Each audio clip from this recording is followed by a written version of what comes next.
Blog বানাচ্ছি। ডাল ভুনা করব। পেঁয়াজ টমেটো দিয়ে দিলাম, কাঁচামরিচ। এখন মশলা দিব। হলুদ দিলাম,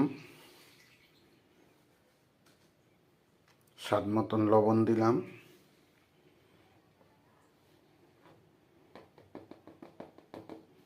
হালকা একটু গুঁড়া মরিচ দিলাম, 1 চামচ ধনিয়া দিলাম,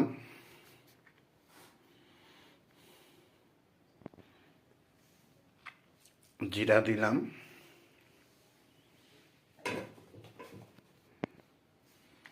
একটু সরিষার তেল দিলাম।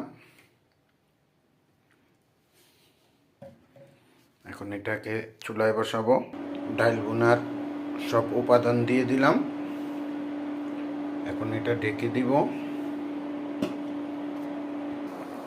ডাল ভুনা প্রায় কমপ্লিট, আর একটু জাল দিব। ডাল ভুনা হয়ে গেছে, চুলার থেকে নামিয়ে ফেলবো। আজকে ডাল ভুনার রেসিপি। চ্যানেলটা সাবস্ক্রাইব করে দিবেন। আল্লাহ হাফেজ।